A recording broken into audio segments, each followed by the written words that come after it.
नमस्कार, हमारी खास पेशकश में आपका स्वागत है। मैं हूं अविनाश और आज जो शख्सियत हमारे साथ मौजूद हैं वो टीवी और फिल्म दुनिया का जाना पहचाना नाम है। जी हां, हम जिक्र कर रहे हैं विक्रम मस्ताल जी का, जो आज हमारे स्टूडियो में मौजूद हैं। हम जानेंगे उनकी जर्नी के बारे में और आगामी उनके क्या प्रोजेक्ट्स हैं उनके बारे में हम बात करेंगे। विक्रम जी, आपका बहुत स्वागत हमारे कार्यक्रम में। Thank you. तो सबसे पहले तो आपको शुभकामनाएं आपके आने वाले प्रोजेक्ट्स के लिए। और दूसरी बात यह कि मध्य प्रदेश से आपका नाता है, मध्य प्रदेश में आपने जन्म लिया, शिक्षा दीक्षा आपकी यहाँ हुई और बॉलीवुड में जो है आप नाम कमा रहे हैं, ये गर्व की बात है हमारे मध्य प्रदेश के लिए। तो हम सबसे पहले जानना चाहेंगे कि किस तरह से, जहाँ हमने जितना हम जानकारी प्राप्त कर चुके हैं आपके बारे में कि आप फौज की तैयारी कर रहे थे और मार्शल आर्ट में जो है आपका जो है बड़ी रुझान था, लेकिन अचानक इस फील्ड से हट के फिल्मी दुनिया में चले जाना, टीवी में काम करना, ये किस तरह से शुरू हुआ, ये थोड़ा सा हमें बताइए। मैं गांव से हूं, किसान परिवार से हूं और फिल्म लाइन में जाने का तो बिल्कुल नहीं सोचा था। मैं मार्शल आर्ट्स करता था, मैं फौज में जाने का सोच रहा था, पुलिस में भर्ती होने का सोच रहा था, जैसे गांव के अमूमन लड़के सोचते हैं जी। अच्छा, इतने पैसे हुआ नहीं करते थे कि हम इंजीनियरिंग लाइन में चले जाएं या मेडिकल में चले जाएं। और तो मैंने सोचा कि भाई अपनी पैसे की व्यवस्था में क्या कर सकते हैं, उनका फौज में जाएं या फिर पुलिस में भर्ती होते हैं। उसी बीच एक दिन क्या कोइंसिडेंस हुआ, मेरे दोस्त थे, उनका जन्मदिन था बॉम्बे में, उन्होंने हमें टिकट भेज दी पंजाब मेल की, हम बॉम्बे चले गए। वही हमारी मुलाकात हुई और एक सीक्वेंस हुआ जिसमें शूटिंग का कुछ पोर्शन चल रहा था। उसी वक्त मेरे से गलती से कहा गया साउंड में कि यार ये एक्शन सही नहीं हो, मतलब ये किक सही नहीं है, गलत हो रही है। और डायरेक्टर मुझे डांटा भी, अमृत सागर जी ने। फिर मेरे दोस्त ने बताया कि यार बीच में बोलते नहीं है। तो मैंने कहा यार मुझे आइडिया नहीं, तू पहले बोलते था यार, मैं गलती नहीं करता ये। उसके बाद फिर उन्होंने कहा मुझसे कि आप एक्शन करते हो, देख हमारा डेमो शूट होने वाला, उसमें आप एक एक्शन कर देंगे क्या। फिर मैंने शूट किया और भूल भाल के घर आ गया। मैंने कहा यार फोटो वोटो ले ली, मैंने कहा बताएंगे कॉलेज में, एक झांकी बनेगी कि यार हमने कुछ काम किया, वैसा भूल गए। 6 महीने बाद फिर वहाँ से कॉल आता है कि ऐसा सिलेक्शन हुआ। तो पहले तो विश्वास ही नहीं हुआ कि यार हम एक्टिंग कैसे करूँगा, क्या करूँगा, क्योंकि एक्टिंग के बारे में कुछ भी नहीं पता, सोचा भी नहीं। और परिवार में भी कोई नहीं, आसपास क्षेत्र में भी कोई नहीं। सोचते थे कि यार बॉम्बे कैसे पहुंचे, बॉम्बे एक अलग ही दुनिया थी हमारे लिए। उसके बाद क्या हुआ, ट्राई किया मैंने, बातचीत करी मैंने घर में, पहले पापा को कन्विंस किया। तो फादर ने कहा अगर करना चाहते हो तो सीरियसली जाओ, ऐसा टाइम पास के हिसाब से मत जाओ। फिर मैं गया, मेरी शुरुआत हुई, मैंने आंखें सील किया पहला, उसके बाद रामायण किया, फिर सिलसिला चलता रहा। ये विक्रम जी, ये जो है हकीकत है एक बहुत बड़ी कि बॉलीवुड में अपना नाम कमाने और फिल्म दुनिया का रुख करने के लिए हज़ारों लोग जो है पूरे देश भर से जाते हैं, तमाम स्ट्रगल करते हैं वो, और उसके बाद चंद लोग हैं जिनको सफलता मिलती है और फिर वो अपना नाम कमाते हैं। लेकिन आप जैसे बहुत कम भाग्यशाली लोग होते हैं जिनको स्ट्रगल नहीं करना पड़ती और जो कहते हैं कि चीज़ें आपको ये मिल गई और आप फिल्मी दुनिया में कहें या टीवी की दुनिया में आपने कदम रखा। मिल जाना कोई चीज़, या आपको जैसे सीरियल मिल गए, कॉल आ गया, इत्तेफाक जो है वो हकीकत बन गया आपके लिए। लेकिन अब चूंकि जब आप एक नाम कमा चुके हैं, वहाँ आपका नाम हो चुका है, आप इतना काम कर चुके हैं, तो अब उस पोजीशन को बनाए रखना और अब और चैलेंजिंग रोल मिलना या उस जब चीज़ों के लिए कोशिशें करना, वो कितना डिफ़िकल्ट होता है एंटर होने में और फिर एंटर हो जाने के बाद अपने आप को स्थापित करने में। बहुत ही डिफ़िकल्ट है। और क्या जिस तरह से टेक्नोलॉजी बढ़ रही है और कोई भी कलाकार आजकल, तो पहले ऑडिशन देने शहरों में जाना पड़ता था, आपको बॉम्बे रहना पड़ेगा। पहले पूछते थे कि आप बॉम्बे से हो, बॉम्बे में रहते हो। तो पहले हम जैसे लोगों को जिसके पास उतना पैसा नहीं है, उतनी सुविधाएं नहीं है, वैसा एजुकेशन नहीं हुआ। हिंदी माध्यम से पढ़े हुए हैं, बाएँ ऐसे स्कूल से पढ़ा हूँ, होशंगाबाद से मेरी कॉलेजिंग हुआ। तो हमारी इंग्लिश का स्तर, हिंदी भी वैसी साफ़ नहीं थी जो फिल्मों में यूज़ होती है। तो बहुत प्रॉब्लम फेस करनी पड़ती है और हमें बहुत ज़्यादा मेहनत करनी पड़ती है। जब मैं बॉम्बे पहुंचा तो मुझे एहसास हुआ कि मैं करीबन 50 साल पीछे हूं। मेरा शिक्षा का स्तर, मेरे सोचने का स्तर और जिस तरह की टेक्नोलॉजी, जिस तरह का माहौल है, मुझे उसको फेस करना पड़ा। मुझे बहुत प्रॉब्लम आई, पर धीरे धीरे करता गया, अपने आप को चैलेंज एक्सेप्ट करता गया, काम करता गया, करते करते आज ऐसी स्थिति आ गई कि हाँ, मुझे समझ में आ गया कि ये दुनिया क्या है, कैसे काम कर सकते हैं। फिर भी आपको रोज काम करना पड़ेगा। जी।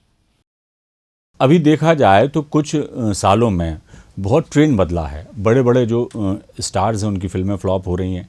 OTT पे जो है वेब सीरीज़ का जो है एक नई परिपाटी शुरू हो गई। नए नए कलाकार जो हैं उनका एक कहना चाहिए कि उनकी एक फ़ौज जो है काम कर रही है।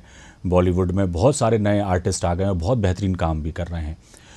और दूसरी बात यह है कि रहा सवाल टीवी पे, तो टीवी पे भी ज़्यादातर अब कॉमेडी जैसी चीज़ों को ज़्यादा वो किया जाता है, पसंद करते हैं लोग। अब वैसे धारावाहिक या पौराणिक चीज़ों पर उतना ज़्यादा फोकस्ड नहीं है। पौराणिक कथाओं पर सीरियल भी बनते हैं लेकिन उतनी उनको व्यूअरशिप नहीं मिलती है। बिल्कुल जो कहना चाहिए कि पूरा सिनेरियो चेंज हो चुका है बॉलीवुड का और टीवी इंडस्ट्री का।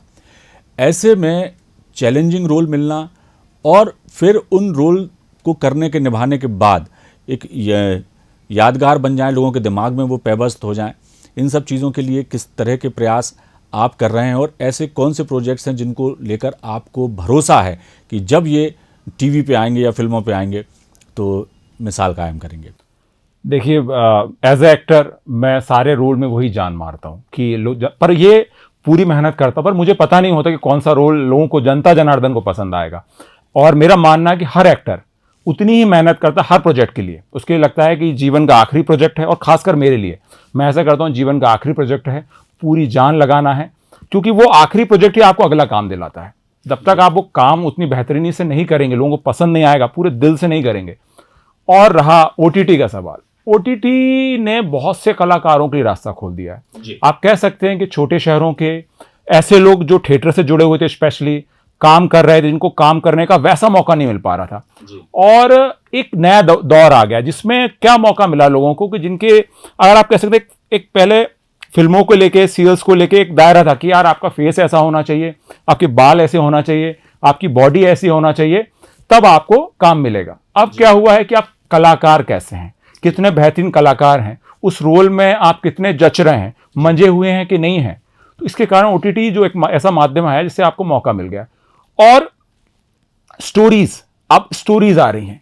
अब क्या हुआ है कि स्टोरीज ही हीरो हो गई हैं। किसी कलाकार का भी, आपने कहा फिल्में नहीं चल रही हैं क्योंकि कलाकार के दम पे कहानियां नहीं चल रही हैं। साउथ की फिल्में या दक्षिण भारत की फिल्में चलने का कारण यह है, एक तो वो भारत की सभ्यता दिखा रहे हैं कि हमारे भारत में बाहुबली चली या कोई भी फिल्म, केजीएफ देख लीजिए, एक माँ बेटे की कहानी, या केजीएफ में दिखा दिया, आप बाहुबली में देखिए कि एक सेवक की कहानी, एक राजा की कहानी, एक माँ की कहानी, एक आदर्श सेवक की कहानी, उसके बेटे की कहानी, मतलब आप सभ्यता दिखा रहे हैं। अभी कांतारा आई, वो भी एक हमारे धर्म के बारे में बताएगी। हमारा हिंदुस्तान में इतनी चीजें हैं, इतना पोटेंशियल है, अगर उनको दिखाया जाएगा तो हमारी फिल्में और जनता तक जल्दी दिलों में बैठ पाएगी। विक्रम जी, एक बात और भी है, ये देखा जा रहा है कि हिंदी फिल्मों का दबदबा निश्चित तौर पर हिंदुस्तान में रहा है। हिंदी फिल्में ही ज़्यादा पसंद की जाती रहीं, और क्षेत्रीय फिल्में जो हैं वो अपने क्षेत्र तक ही जो सीमित रहता था उनका दायरा, और वहाँ के ही हीरो, वहाँ के सुपरस्टार जो है, उनको उतनी ख्याति जो बॉलीवुड में उतनी मिली भी नहीं। लेकिन एकदम से जो ट्रेंड चेंज हुआ है, पूरा का पूरा जो है बॉलीवुड जो है, कहना चाहिए कि साउथ की फिल्मों से प्रभावित हो गया है। साउथ की फिल्में हिंदी में डब होकर जितनी ज़्यादा चलती हैं उतनी हिंदी फिल्में नहीं चलती, और बहुत सारे ऐसे कलाकार जो हिंदी फिल्मों में काम नहीं मिला, या वो नहीं चल पाए, या ज़्यादा मकबूल नहीं हुए, मशहूर नहीं हुए, और उन्होंने जब साउथ का रास्ता पकड़ा तो वहाँ बहुत ज़्यादा फेमस हो गए, नाम भी कमाया, दाम भी कमाया। तो बहुत सारे ऐसे कलाकार हैं जो हिंदी फिल्मों को छोड़ करके साउथ की तरफ रुख कर रहे हैं। तो आपका भी कुछ ऐसा इरादा है, और ऐसा हो रहा है तो क्यों हो रहा है? जी, मैं वैसे बता दूं, मैं 2 साउथ की फिल्में कर रहा हूँ। एक वेब सीरीज कर रहा हूँ, अमेजोन प्राइम पे आ रही है, बहुत अच्छी, लाइट गन्स इन एक्शन, और एक टॉप गियर करके फिल्म है, वो भी कर रहा हूँ मैं। आने वाली हैं, वो अगले महीने में रिलीज होने वाली हैं। रीज़न क्या है कि ये नहीं कह सकते कि बॉलीवुड में लोग डिवोटी नहीं है, पर एक मोनोटोनस सा हो गया है, चीजें वहीं थम गई हैं। उनको लगता है यही करेंगे, उतना ही करेंगे तो चल जाएंगी। और साउथ में क्या हो रहा है, लोग एक्सपेरिमेंट कर रहे हैं, शोध कर रहे हैं, भारत को बता रहे हैं। आप अगर भारत में रहकर भारत को बताएंगे तो भारत की जनता को पसंद आने वाली वो चीज। और मेरा ये मानना है कि बॉलीवुड में थोड़ा सा हॉलीवुड की फिल्मों का थोड़ा सी कॉपी, या कह सकते हैं, या उनको थोड़ा सा इंस्पायर हैं, कह सकते हैं ऐसा। पर क्या होता है, जो ऐसा एक कहावत है मेरी कि बेटा के बारे में जो पिताजी बता पाएंगे, आप अंकल नहीं बता पाएंगे। तो वो बच्चा फॉरेन का है, तो भारत के बारे में आप उनको एडॉप्ट करेंगे, पर हमारी संस्कृति उससे मैच नहीं होती है, तो फर्क पड़ जाएगा, लोगों को तो उतना नहीं पहुंचेगा। और आजकल जब से सोशल मीडिया आया है, फेसबुक, इंस्टाग्राम, ओटीटी प्लेटफॉर्म, तो वर्ल्ड सिनेमा आदमी समझ गया है। तो लोग समझते हैं कि वीएफएक्स क्या है, ग्राफिक्स कैसे होते हैं, कैसे उड़ते हैं। कई लोगों ने तो मुझे पहले रामायण आई थी जब हनुमान जी कर रहा था, तो लोग कहते हैं आप उड़ते कैसे हैं, पर अब आज की यूथ को पता है कि मैं कैसे उड़ता था, कैसे क्रोमा पे उड़ता फ्लाई करता था, तो सब क्लियर है। आप जनता को अगर आप सच्चाई बताएंगे, इमोशन के साथ आप कोई चीज़ प्रेजेंट करेंगे, तो जनता ज़रूर से पसंद करेगी। विक्रम, लेकिन वही बात वहीं ले देकर के आ जाती है कि जो हिंदी फिल्मों में या टीवी में काम करते हैं, साउथ में उनका एक्सपेक्टेंस बहुत जल्दी हो जाता है, या यह कहना चाहिए कि वहाँ भी बहुत जल्दी उनको काम मिल जाता है। ये क्या वजह हुई? यहाँ काम मिलता नहीं है, वहाँ पे लपक लिए जाते हैं हिंदी के कलाकार, तमाम लोग हैं जो बड़े बड़े मशहूर कलाकार हैं जो आजकल हिंदी फिल्मों में नहीं दिखते, लेकिन साउथ की ज़्यादातर फिल्मों में उनका कोई ना कोई अहम रोल होता है और यहाँ के कलाकारों को बहुत मौका दिया जा रहा है, तो मौका भी बहुत मिल रहा है। तो इसकी भी क्या वजह है कि क्या उनको सहूलियत है कि जो हिंदी पट्टी के जो कलाकार हैं उनको वो साउथ वाले जो बहुत जल्दी जो हैं काम भी दे देते हैं और काम मिल भी रहा है? जी, साउथ वालों का क्या है, साउथ के लोग हैं जो डायरेक्टर प्रोड्यूसर जो भी मैं काम कर रहा हूँ, वो कलाकारों की बहुत कद्र करते हैं, बहुत रिस्पेक्ट करते हैं, अपने काम को लेकर बहुत डिवोटी होते हैं। अगर 7 बजे का कॉल टाइम है तो 7 बजे उनको पहुँचना ही है, डायरेक्टर पहले पहुँचेगा, हो सकता है एक्टर लेट हो जाए, एक्टर भी लेट नहीं होते वहाँ पे। और यहाँ के जो ऐसे कलाकार लगते हैं, खासकर कद काठी वाले, आपने देखा होगा स्पेशल कुछ कद काठी के लोग हैं, मुकेश ऋषि सर हैं या कुछ ऐसे कलाकार जिनकी कद काठी मैच खाती है साउथ से, तो उनको मौका मिलता है। और आजकल पैन इंडिया हो गया है, पैन इंडिया के चक्कर में वो चाहते हैं कि हर स्टेट का आदमी हो, हर जोनर का आदमी हो, हर तरीके का आदमी हो, ताकि उनकी फिल्म पूरे हिंदुस्तान में देखी जाए, ग्लोबली देखी जाए और हर हिंदुस्तानी से जुड़ सके। उनको लगे कि उनके बीच का ही कलाकार इस फिल्म में काम कर रहा है, ऐसा नहीं लगे कि साउथ की मूवी है या नॉर्थ की मूवी है या पंजाब की मूवी है। अब आजकल क्या हो गया, पूरा पैन इंडिया। बिल्कुल बिल्कुल, और अच्छा होना भी चाहिए। एक भारत श्रेष्ठ भारत की परिकल्पना को यदि फिल्म इंडस्ट्री के लोग भी साकार करने की कोशिश कर रहे हैं तो अच्छी बात है। विक्रम, आने वाले प्रोजेक्ट्स के बारे में बताएं आपके, और क्या कुछ उन प्रोजेक्ट से आपको उम्मीद है कि ये कितना कमाल करने वाले हैं, और ऐसा क्या जो है दर्शक जो हैं उनके लिए नया आप लेकर आ रहे हैं कि जो देखकर उन्हें निश्चित तौर पर आप पर भी गर्व होगा और हमारे मध्य प्रदेश पे भी गर्व होगा, हमारे मध्य प्रदेश के दर्शकों को? अभी एक आश्रम 4 सीरीज आने वाली है, प्रकाश जी जब स्टार्ट कर दें, उसमें मैंने 3 में काम किया है, तो मुझे उम्मीद है 4 से काफ़ी कि वो काफ़ी शानदार रहेगी और काफ़ी बेहतरीन है। बाकी कोरोना के वक्त मुझे कुछ समय मिला, ऐसा भी लगा कि पता नहीं दुनिया स्टार्ट होगी कि नहीं होगी, पर जब मैं अपने गांव पे रहा सलकनपुर, तो मुझे लिखने का काफ़ी शौक़ था, तो मैंने स्टोरी लिखना चालू किया और कुछ स्टोरीज़ लिखी। उसके ऊपर मैंने फिल्म का काम फिर चालू किया, लिखना चालू किया, और उसी के तहत मैं अपनी कुछ वेब सीरीज़ स्टार्ट कर रहा हूँ जी, जिसमें मैं मध्य प्रदेश के लोगों को काम देने वाला हूँ, यहाँ के लोगों को काम मिलेगा, क्योंकि मुझे परेशानी को सामना करने को मौका मिला, तो मैं चाहता हूँ कि शायद थोड़ी सी सुविधा हो जाए उन लोगों को। जी, पौराणिक कथाओं पर आधारित रामायण जो है उसमें का एक बहुत अहम हिस्सा आप रहे, और एक बहुत बड़ा रोल कहते हैं हनुमान जी का, उससे बड़ा रामायण उनके बगैर अधूरी रहती है। आने वाले समय में आप किस तरह से देखते हैं कि यदि पौराणिक कथाओं पर यदि कोई सीरियल्स बनते हैं या फिल्में बनती हैं, तो किस तरह से देखते हैं कि अब क्या उसमें ऐसी चीज़ें हैं जो समावेश होना चाहिए कि उनको और ऑथेंटिक और यानी कि यथार्थ से जुड़ा हुआ बता सकें, या किस तरह से आप देखते हैं इस तरह की चीज़ों को कि पौराणिक कथाएं या रामायण या महाभारत पर यदि कोई चीज़ें बनती हैं तो दर्शकों को कितना वो लुभा पाएंगी, और कितना ज़रूरी समझते हैं कि इस तरह के सीरियल्स या इस तरह की फिल्में बनना चाहिए? जब मैंने लिखना शुरू किया तो मुझे गाइडेंस रामानंद सागर जी थे, स्वर्गीय रामानंद सागर जी थे, जीवित थे, तो उन्होंने मुझे काफ़ी बताया कि जब लिखते वक्त इन चीज़ों का ध्यान रखना चाहिए। और उन्होंने मुझे कहा, और मैंने इस बात को एहसास भी किया कि वर्ल्ड की सारी स्टोरीज रामायण या महाभारत से बाहर नहीं हो सकती। एक विलन होता है, एक हीरो होता है, एक हीरोइन होती है, या आप महाभारत में चले जाएं तो उसमें षड्यंत्र राजनीति होती है, उससे बाहर नहीं जाती है। रही बात युवाओं की कि हमें क्यों देखना जरूरी चाहिए, क्यों बनना चाहिए, क्योंकि हमारे समाज को, जब भारतवर्ष को पता होना चाहिए कि भाई हमारा संस्कार क्या है, हम कौन हैं, कहाँ से हमारा ओरिजिन है और हमें आगे क्या करना है। क्योंकि आज हमारे संस्कार को, भारतीयता को, हमारी चीज़ों को वर्ल्ड हमें सराह रहा है, इज्जत दे रहा है, रेस्पेक्ट से कहता है। अगर हम वर्ल्ड टूर पर जाते हैं तो कहते हैं आप इंडिया से हैं, तो उनको लगता है कि यार काफ़ी अच्छे लोग होंगे, सांस्कृतिक लोग होंगे, फर्क पड़ता है। क्योंकि युवाओं में आप बहुत सारी घटनाएं ऐसी आ रही हैं जिसमें लगता है कि यार लोग भटक रहे हैं, उसके लिए ये बहुत ज़रूरी है। रहा आजकल ग्राफिक्स और बहुत अच्छे प्रोड्यूसर्स आ गए हैं, बहुत अच्छी कहानी को रिसर्च आ गई है, अगर वो कहानियां दिखाई जाएं, वो कहानियां अपने आप में संपूर्ण हैं, मतलब इतनी संपूर्ण है कि आपके अंदर तक वो जानी ही जानी है।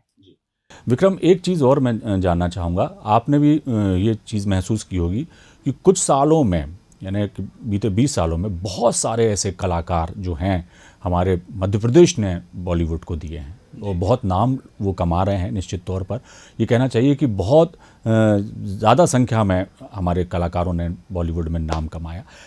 लेकिन सिर्फ एक्टिंग ही एक विधा नहीं है कि जिसको लेकर के कह रहे हैं कि यही फिल्म इंडस्ट्री है या यही टीवी इंडस्ट्री है।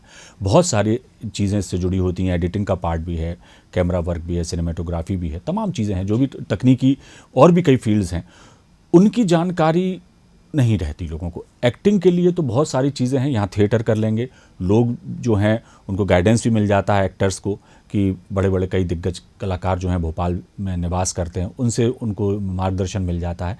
लेकिन तकनीकी जानकारी देने वाला जो है, कहना चाहिए कि वो मध्य प्रदेश में ऐसा कोई स्थान नहीं है, ऐसे कुछ लोग नहीं है या ऐसा कोई इंस्टीट्यूशन नहीं है कि उन चीज़ों की जानकारी दे दे। तो ये करियर ऑप्शन एक बहुत बेहतर भी हो सकता है उन युवाओं के लिए जो फिल्म इंडस्ट्री में एक्टिंग के अलावा भी अपना करियर बनाना चाहते हैं। तो आपको क्या लगता है, ऐसी क्या व्यवस्थाएं होना चाहिए? मध्य प्रदेश की सरकार भी कहती है कि यहाँ फिल्म सिटी बनाएंगे और जो है कलाकारों को प्रोत्साहन देने की बातें भी की जाती हैं, लेकिन तकनीकी रूप से भी वो सक्षम होकर के इस विधा से जुड़ी हर जो कहना चाहिए कि फील्ड में वो अपना भाग्य आजमा सकें या अपना करियर बना सकें, इसके लिए आपको क्या लगता है, क्या कोशिशें सरकार की तरफ से होना चाहिए या निजी तौर पर भी एक समन्वित प्रयासों से ऐसी कौन सी चीज़ ऐसी होना चाहिए कि ताकि एक मुकम्मल जो कहना चाहिए कि मध्य प्रदेश में हर चीज़ की जानकारी, हर चीज़ का प्रशिक्षण यहाँ के युवाओं को मिल सके, ताकि वो ट्रेंड होकर वहाँ जाएं तो निश्चित तौर पर उनको काम मिले और उन्हें भटकना ना पड़े। जी जी, बिल्कुल इस साइड पे सरकार को काम करना चाहिए। और एज ए एक्टर भी आपको कैमरे का नॉलेज होना चाहिए, आपको एडिटिंग का नॉलेज होना चाहिए, ग्राफिक्स में कैसे काम करना है। आपने बहुत सारे कलाकारों को देखा हुआ थिएटर में बहुत महारथी हैं पर सिनेमा पे नहीं चल पाते, और सिनेमा के बहुत सारे हीरो ऐसे जिन्होंने कभी थिएटर नहीं किया पर वो सिनेमा में उनका झंडा चलता है क्योंकि वो टेक्निकल साउंड। बहुत सारे अपने कलाकारों की कहानी सुनी होगी, और मैंने खुद ने भी असिस्टेंट कैमरे के पीछे काम किया कि कैमरे के सामने आपको कैसे काम करना है, कैसे आपको एक्ट करना है। तो एज ए एक्टर भी आपको ये सारी टेक्निकल पार्ट का नॉलेज होगा तो उतने बेहतरीन कलाकार होंगे, क्योंकि आप टेक्नोलॉजी के साथ काम कर रहे हैं। तो आपको टेक्नोलॉजी के साथ समावेश करना पड़ेगा, उसके साथ मिक्स होना पड़ेगा, उसके साथ फ्रेंडली होना पड़ेगा। अगर आपको कैमरे का नॉलेज नहीं है, आपको लेंसेज का नॉलेज नहीं है, एडिटिंग का नॉलेज नहीं है, वॉइस नोट का नॉलेज नहीं है, तो आप परफॉर्म नहीं कर पाएंगे, प्रॉब्लम आएगी। बाकी रहा इंस्टीट्यूशन बिल्कुल होना चाहिए ताकि बच्चों को या ऐसे स्टूडेंट जो एडिटर बनना चाहते हैं, ग्राफिक्स में जाना चाहते हैं, आजकल इंटरनेशनल मूवीज जो हैं, वर्ल्ड की मूवीज आप देखते होंगे, पूना में, बैंगलोर में प्राइम फोकस है, बड़े बड़े इंस्टीट्यूशन ऐसे हैं जहां पर उनका एडिट चलता है, उनका ग्राफिक्स होता है। हमें लगता है फिल्में हॉलीवुड में ही बन रही हैं, वो फिल्मों का ग्राफिक्स पर इंडिया में हो रहा है, ये बहुत प्राउड की बात है। पर भोपाल में या मध्य प्रदेश इस तरह का इंस्टीट्यूशन होना चाहिए जिससे लोगों को पूरा नॉलेज मिले।